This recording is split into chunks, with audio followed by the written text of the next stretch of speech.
자, 이제 145페이지부터 나오는 확률 변수, 확률 함수로 들어가는데요. 사실 확률의 기본적인 법칙을 가지고 이제 우리는 다양한 확률 분포 얘기를 할 텐데 역시 정의가 필요합니다. 확률 변수, 확률 함수, 그리고 확률 분포까지 정의가 굉장히 중요한데요. 우리가 앞서서 얘기한 확률 실험을 다시 한번 떠올려 볼게요. 자, 확률 실험이 있어요. 사전에 결과가 뭐가 나올지 모르는. 주사위를 던지면 1, 2, 3, 4, 5, 6이 나온다는 건 알지만 뭐가 나올지 모르는 그런 실험이 확률 실험인데 확률 실험의 결과가 뭐라고 막 나와요.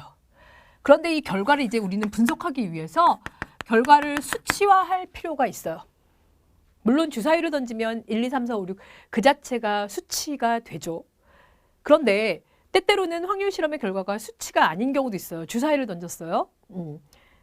주사위가 아니라 동전을 던졌어요. 앞면, 뒷면.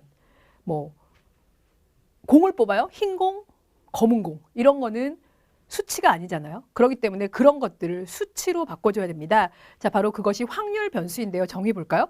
어떤 실험의 결과를 실수에 대응시켰을 때 그 값을 확률 변수라고 한다라고 합니다. 그래서 실수에 대응시키고요. 그것을 그 역할을 확률 변수가 합니다. 우리가 이제 앞으로 확률 변수를 x, y, 뭐 g 등등등으로 얘기하게 될 테고 대문자를 쓰면 전체를 그리고 개별 값들은 이렇게 소문자로 얘기를 하게 됩니다. 그래서 보통 확률 변수 x가 특정한 어떤 스몰 x의 값을 가질 확률 이렇게 보통 표현을 합니다. 자, 그러면 숫자화 했어요. 예를 들어 동전을 던졌을 때 앞면을 1, 뒷면을 0. 뭐 숫자를 붙이는 겁니다. 어떤 숫자를 붙여야 정답일까요? 그거는 자기 마음이에요, 사실. 자, 그리고 실수로 바꾼 것이 확률 변수라면 이제 그 실수들이 확률에 대응해야 되겠죠. 자, 확률 에 대응하기 전에 먼저 확률 변수가 두 가지로 나누는데 숫자가 되면 그 숫자는 이산적인 숫자가 될 수도 있고 연속적인 숫자가 될 수 있는데요. 이산 확률 변수, 연속 확률 변수로 확률 변수는 구별됩니다. 우리 앞에서 척도 얘기를 할 때 명목, 서열, 등간, 비율 척도를 얘기할 때 명목과 서열 척도는 전부 다 질적 자료를 얘기하는 것이고 이산적 자료다라고 얘기했습니다. 바로 이산확률 변수가 같은 개념인데요. 이산확률 변수는 뚝뚝 떨어져 있어서 경우의 수를 셀 수 있는 게 이산확률 변수입니다. 하지만 연속확률 변수는 셀 수가 없어요. 왜? 특정한 구간 안에서의 모든 값을 다 취하기 때문에 연속확률 변수는 카운트가 불가능합니다. 자, 그러면 이산확률 변수의 정의를 보면 예를 들면 엄청 쉽죠. 동전을 5번 던져서 앞면이 나온 횟수 0, 1, 2, 3, 4, 5 5개 말고는 없잖아요. 그렇죠? 1시간 동안 K은행을 방문한 고객 수 셀 수 있잖아요. 이산확률 변수예요. 그렇죠? 그래서 뭔가 셀 수 있으면 이산확률 변수라고 하고 연속확률 변수는 셀 수가 없는 이유가 뭘까요? 너무 경우의 수가 많아서 우리 앞에서 봤던 것처럼 집에서 회사까지 출근하는 시간 빠르면 20분인데 뭐 차 막히고 눈 오고 비 오고 하면 1시간 걸린다. 20분에서 1시간 동안 모든 가능한 값을 다 취할 수 있어요. 그래서 연속확률 변수는 세지 않습니다. 그래서 특정한 어떤 값에서의 확률은 언제나 제로라고 놓습니다. 연속확률 변수에서는. 물론 아주 정확하게 그 값이 발생할 수도 있어요. 예를 들어서 오늘 회사까지 오는데 얼마나 걸려서 한 30분. 정말 0.00001초도 안 틀리고 30분 걸리나요? 아니죠. 그렇죠. 대략 30분이 걸리는 거죠. 30분 0.0001초가 걸렸을 수도 있고 30분 45초가 걸렸을 수도 있고 그렇잖아요.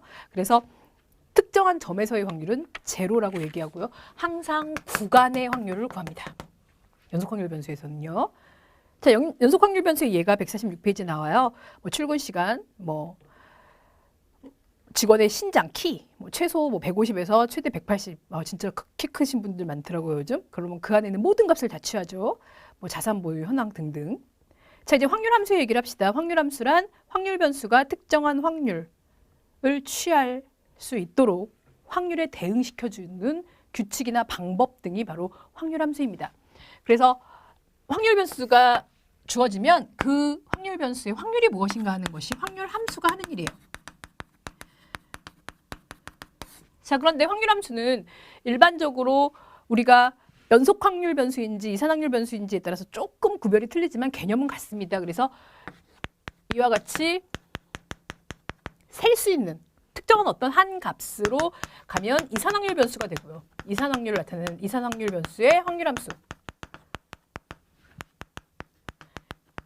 그리고 일반적으로 연속확률 변수에서는 이렇게 쓰지 않고 특정한 어떤 fx라는 함수로서 쓰게 되고요. 그래서 이것과 같은 경우에는 뭐 확률 밀도 함수라고도 얘기합니다. 그냥 확률 함수다 정도로 생각하면 돼요. 자, 그리고 항상 확률 함수의 특징을 보면 언제나 확률을 나타내는 것이기 때문에 당연히 확률 함수로 인해서 구해진 확률은 0과 1 사이여야 됩니다. 그리고 두 번째, 모든 경우의 확률의 합은 1입니다. 자, 모든 x에 대해서 확률을 다 더하면 1이 나와야 된다. 이산에서는 이렇고요. 연속에서는 하나하나 세서 더할 수가 없어요. 그래서 연속 확률 변수에서는 어떻게 더하냐면 특정한 구간을 적분을 합니다. 으악, 적분 나 모르는데. 자, 우리 앞에서 이러한 뭐 정규분포라든지 곡선을 보면 이것이 바로 확률함수 fx예요. 이 그래프가. 적분을 한다는 소리는 곡선 아래의 면적을 구한다는 소리입니다. 그래서 면적이 1이 돼야 됩니다. 그래서 곡선 아래의 면적이 1이 되도록 우리 앞으로 확률을 계산할 것입니다.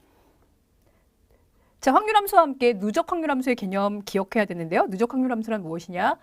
특정한 값 이하의 확률입니다. 우리 앞에서 누적, 도수 이런 얘기 했었죠? 같은 개념이라고 보시면 됩니다. 그래서 누적확률함수는 확률함수와 구별하기 위해 large fx를 쓰는데요. 전 세계적인 약속이에요. small fx를 쓰면 확률함수구나. large fx는 누적 확률함수구나. 그래서 특정한 값 이하의 확률을 모두 다 더해준 그러한 확률이구나. 어쨌든 x 이하라고 했으니까 이렇게 하면 맞겠죠? 네. 그래서 x값 이하의 확률을 다 더하면 누적 확률이구나. 이러한 그래프상에서 보면은 여기가 x값이 있어요. 이것이 바로 누적 확률입니다. 그 값 이하의 모든 확률. 자, 두 번째 주제로는 확률 변수의 기대값과 분산에 대한 얘기가 나오는데요. 사실 확률 변수는 어쨌든 숫자이기 때문에 기대값이 있습니다. 그리고 그 기대값은 우리가 이미 알고 있는 가중평균과 개념이 같습니다. 자, 확률 변수의 기대값은 각각의 확률 변수의 확률이 얼마인가에 따라서 기대값이 달라지게 될 거죠. 확률 변수가 나오는데 그 확률 변수에 해당하는 확률이 크면 당연히 그 확률 변수가 나올 가능성도 크고 확률이 적으면 당연히 적겠죠. 자, 주사위를 던져볼까요? 이게 확률 변수입니다. 확률 변수 x. 자, 거기에 해당하는 확률은 6분의 1입니다. 자, 개별 확률은 0과 1 사이여야 되고 다 더하면 1이 돼야 되는 게 확률 함수입니다. 확률의 성질이죠. 자, 그러면 기대값이란 무엇이냐? 기대값이라는 것은 확률 변수와 그때의 확률을 곱해주면 됩니다. 바로 우리 웨이티드 민을 구하는 거와 똑같습니다. 웨이트와 그때의 개별 값을 곱한. 자, 바로 확률이 웨이트의 역할을 하는 겁니다. 그래서 확률이 가중치입니다. 자, 게다가 감사하게도 확률의 총합은 1이에요. 그러니까 우리가 알고 있는 가중평균을 구하는 것과 똑같습니다. 확률이 가중치로 들어가서 가중평균, 기대값을 구한다.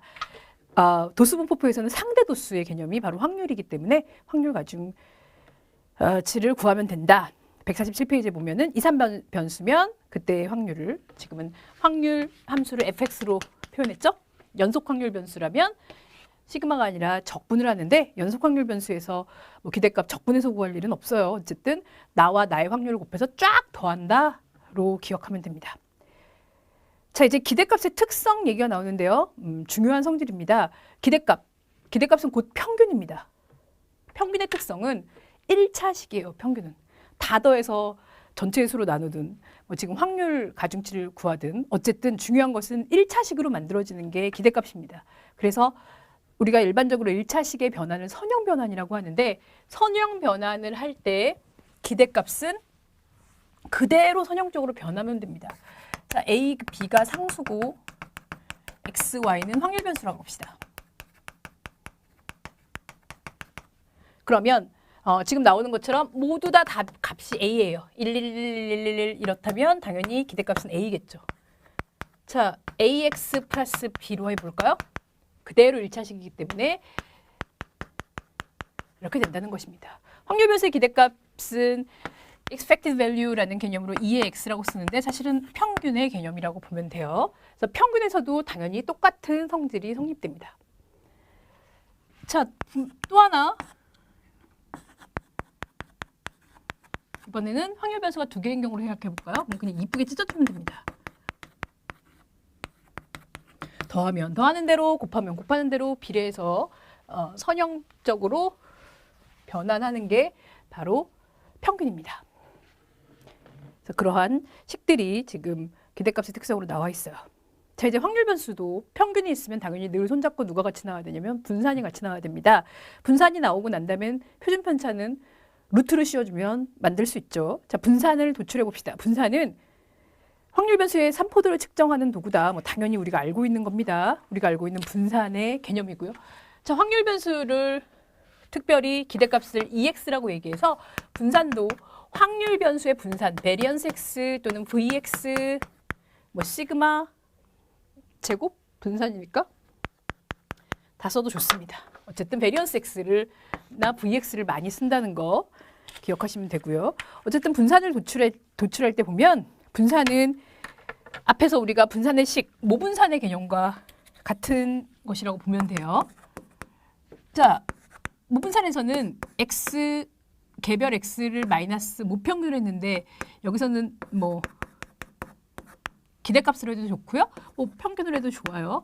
그리고 난 다음에 N으로 나눴었죠. 하지만 여기서는 N으로 나눈 것이 아니라 N분의 1이 바로 가중치예요. 그래서 확률 가중평균이 들어가면 됩니다. 이렇게 들어가는 개념인데요. 자, 이렇게 써놓고 봤더니 뭐라고 해놨냐면 148페이지 식에 보면은 x 마이너스 뮤 x 같은 개념이에요. 전부 다. 그것에 제곱을 하고 다시 한번 기대값을 구해라 이렇게 해놨어요. 기대값을 구하라는 것은 바로 지금처럼 확률 가중평균을 구하라 라는 거와 똑같습니다. 즉 개별값과 기대값과의 차이를 제곱해서 확률을 곱해서 쫙 더해주면 된다. 그렇게 생각하시면 됩니다. 자, 그런데 우리가 모분산에서도 잠깐 얘기했을지 모르겠는데 모분산에서는 이 식을 전개하면 바로 이와 같이 됩니다. 제가 고등학교 다닐 때는 정석에 이런 말이 있었는데 수학의 정석에 제곱의 평균에서 평균의 제곱을 뺀다 이런 말을 했었어요. 분산이란. 표본 분산에서 성립 안 하고요. 모분산에서만. 확률 변수의 분산은 전체를 다 고려하는 거기 때문에 모분산의 개념이거든요. 그래서 제곱에 확률 변수를 제곱해서 기대값을 구하고 그 다음에 기대값의 제곱을 한번 빼주면 그것이 바로 분산이다라고 되어 있습니다. 물론 당연히 연속확률 분포에서는 이 모든 것을 적분을 해야 되지만 적분이 문제에 나오진 않을 테니까 표준 편차는 분산이 구해지면 분산의 양의 제곱근. 자, 예제를 보면 훨씬 쉽습니다. 확률 분포를 갖는 이산확률 변수의 기대값과 분산을 한번 계산해 보자. 자, 확률 변수는 1, 2, 3, 4가 되고요. 각각의 확률이 달라요. 각각의 확률은 가중치가 되죠. 얘는 20%, 30%, 30%, 20% 이렇게 된대요. 자, 이제 기대값을 구해볼까요?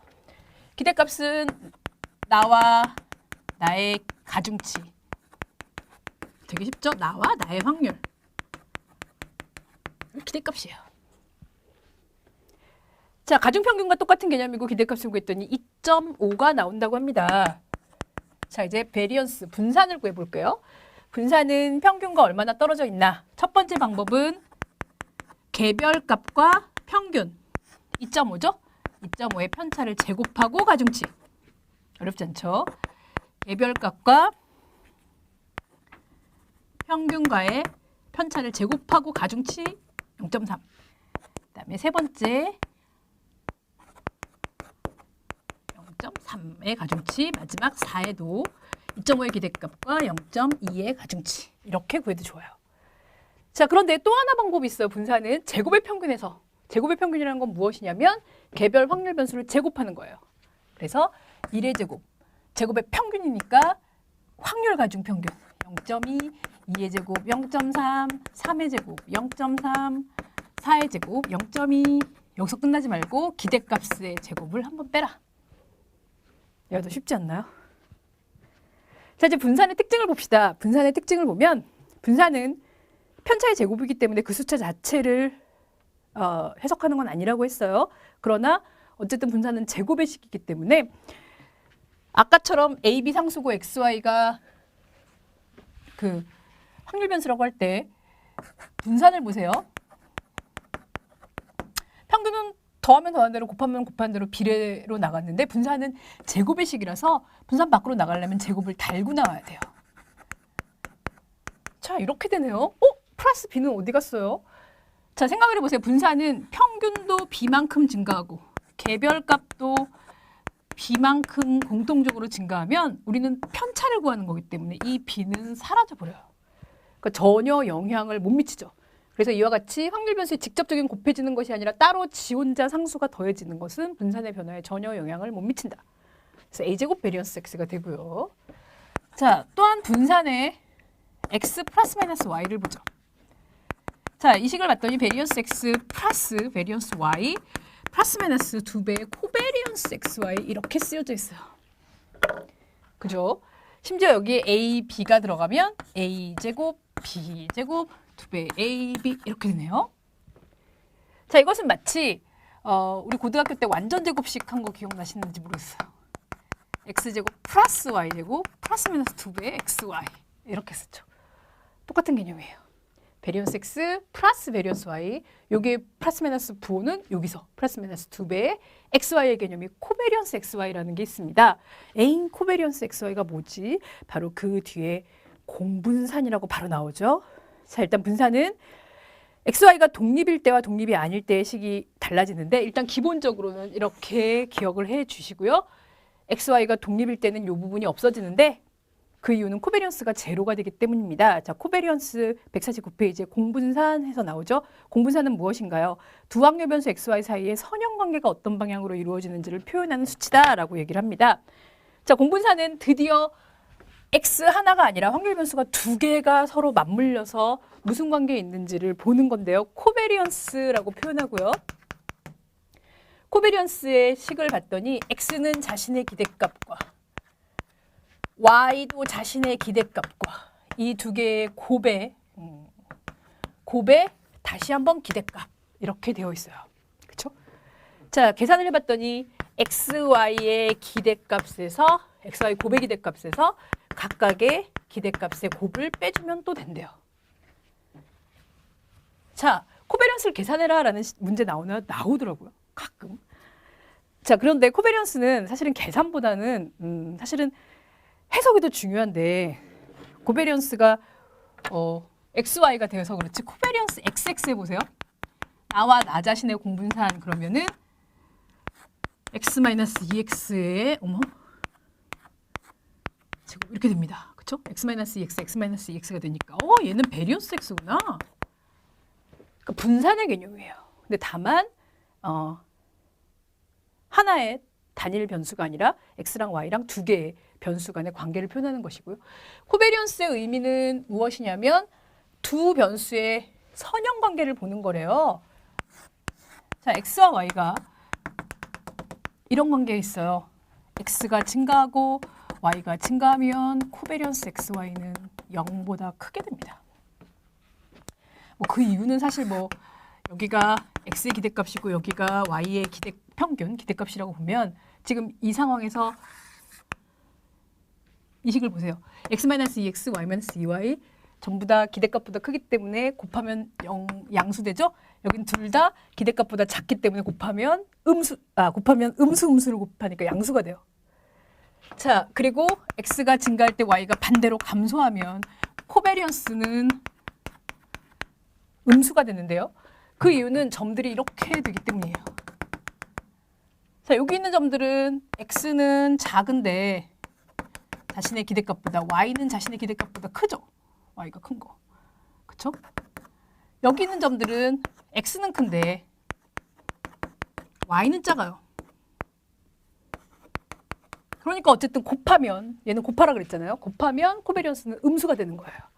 뭐 이런 원리는 그렇다 치고 어쨌든 우리가 알 것은 코베리언스는 베리언스와 마찬가지로 분산의 개념이고 그래서 숫자 자체를 해석하는 건 아니고 부호만 해석합니다.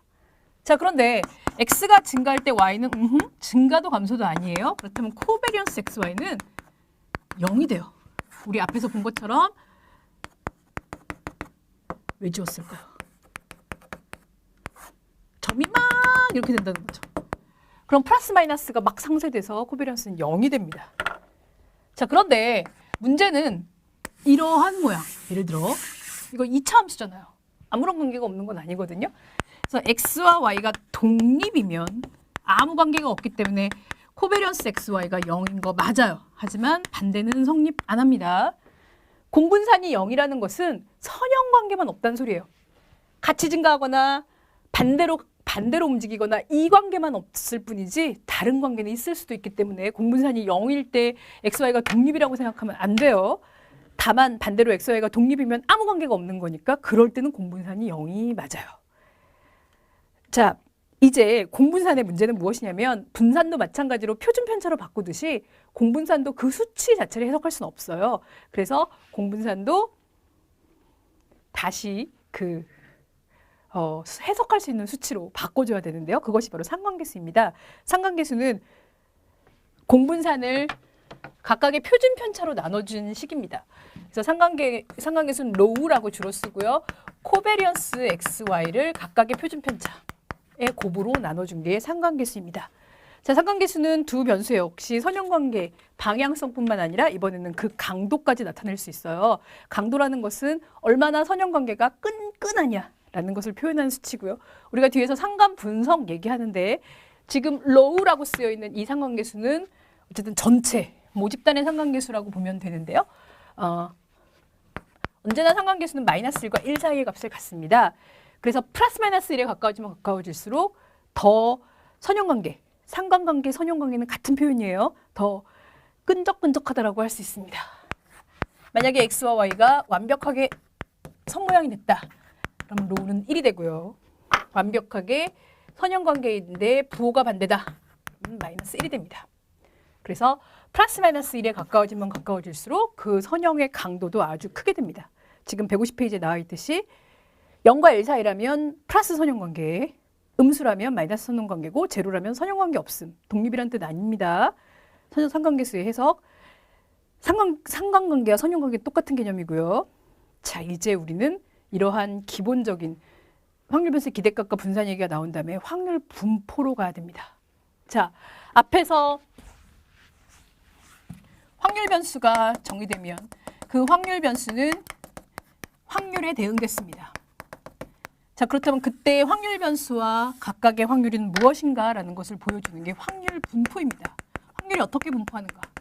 그런데 이 확률 분포도 마찬가지로 확률 변수가 이산과 연속이 있었으니까 이산 확률 변수를 가지면 그것을 이산 확률 분포, 연속 확률 변수를 가지면 연속 확률 분포라고 얘기합니다. 그래서 이산 확률 분포와 연속 확률 분포는 굉장히 많은데 그 중에서 어떤 분포들을 우리가 대표적인 분포로 볼 것이냐라고 봤을 때 이산 확률 분포에서는 지금 151페이지에 나오는 대로 베르누이 시행과 함께 이항 분포가 소개되고요. 그 다음에 포화성 분포라는 것이 소개됩니다. 대표적인 이산 확률 분포입니다.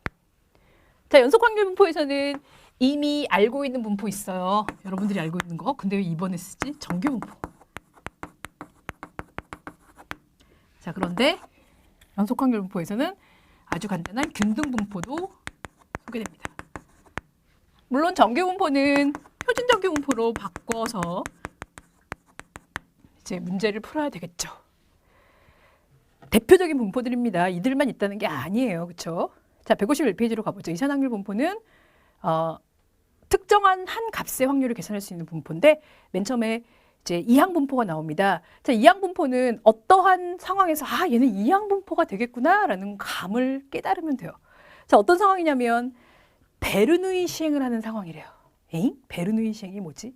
베르누이 시행이란 확률 실험의 결과로 나타내는 표본 공간이 상호 베타적인 두 개의 원소로만 이루어지는, 그래서 그 두 개의 원소를 우리는 성공 그리고 실패라고 이름을 붙입니다. 자, 실험의 결과가 언제나 상호 배타적인 성공 아니면 실패로 나오는 딱 두 가지로만 나오는 그런 실험의 결과를 베르누이 시행이라고 합니다. 베르누이 시행에서 성공이 좋은 거고 실패가 나쁜 거 아니에요. 한쪽이 성공이면 한쪽은 실패라고 보는 겁니다. 그래서 남자, 여자, 뭐 정상, 불량, 증가, 감소 다 베르누이 시행입니다. 자, 이 베르누이 시행을 n번 독립적으로 반복합니다. 반복. 그것을 우리는 이항 분포라고 합니다. 자, 이항 분포는 베르누이 시행을 n번 독립적으로 반복하는데 그렇다면 매번 시행마다 독립 시행이기 때문에 성공과 실패는 늘 확률이 동일합니다. 그래서 이항 분포에서는 몇 회 시행했는가 n 그리고 1회 시행 시 성공 확률 늘 일정한데요. 이것을 P로 일정하게 둡니다. 그렇다면 실패의 확률은 얼마일까요? 성공 확률이 P니까 실패 확률은 1-P겠죠. 이것을 Q라고 부르기도 합니다. 성공 아니면 실패니까 성공이 30%면 실패는 늘 70%예요. 매번 새롭게 독립으로 시행하는 거니까 그 확률이 늘 매번 시행마다 일정합니다. 자, 이항 변수의 예를 볼까요? 동전을 5번 던졌을 때 앞면이 나오는 횟수. 그렇다면 n과 p만 잡아놓으면 돼요. n은 5, p는 2분의 1. 그러면 끝나요. 이항 분포는. 금융상품 가입 상당 건수 10회 중에 실제 가입이 이루어진 횟수. 가입이 이루어지거나 아니거나 딸랑 두 가지잖아요. 그래서 n은 10, 가입이 이루어지는 거는 확률이 뭘까요? 아무튼 지금 모르겠고. 자, 이제 이항 분포는 확률과 기대값 분산을 구하는 식을 n과 p로 만들어냅니다. 자, 확률은 동전 던지기 해볼까요?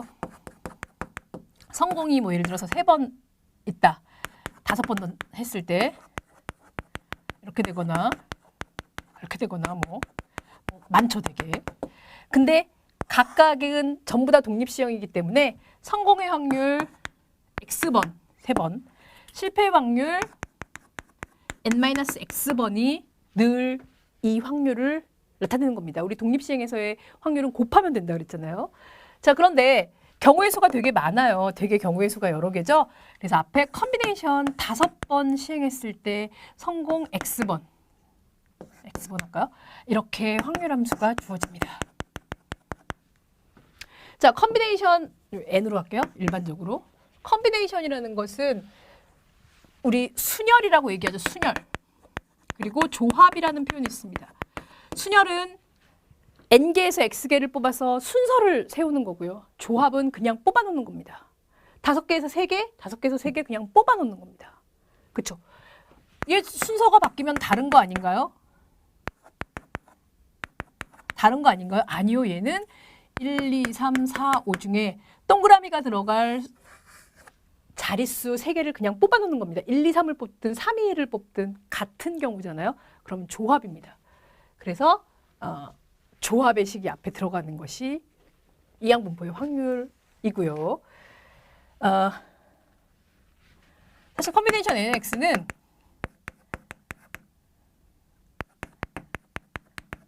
이렇게 계산이 되는데 팩토리얼로, 팩토리얼 뭔지 아시죠? 5팩토리얼하고 5, 4, 3, 2, 1 이렇게 곱하는 건데요. 좋은 계산기는 다 나와 있습니다. 자, 그리고 기대값은 바로 이 자리에서 외우시면 됩니다. np 분산은 np 1-p. 더 쉽게 npq. 그래서 이항 분포에서는 확률 구하기, 기대값, 분산식 다 외우시면 좋겠습니다. 151페이지 보면 당연히 표준 편차는 루트 npq가 되죠. 뭐 예제를 보면 152페이지 보면은 강남구 오동에 위치한 외제 자동차에서는 하루에 3사람이 방문을 하고 고객이 실제로 자동차를 구매할 확률은 60%다. 그러면은 n과 이것만 잡아내면 천하무적이에요. 그래서 하루에 한 대 팔릴 확률, x가 1일 확률. 그러면 3대 중에 한 대 팔리는 거 한 대, 안 팔리는 거 안 사는 사람 2명. 너무 쉽죠. 평균은 분산은 3, 0.6, 0.4. 어쨌든 얘는 이양분포다. 그 향기만 느낄 수 있으면 됩니다. 아, 사는 거 안 사는 거 두 개구나. 그리고 어차피 그 세 사람은 뭐 서로 독립이죠. 뭐 자기 의사결정하는 거. 그럼 이양분포입니다. 자, 이제 조금 쉬고 포화성 분포로 들어가 보겠습니다.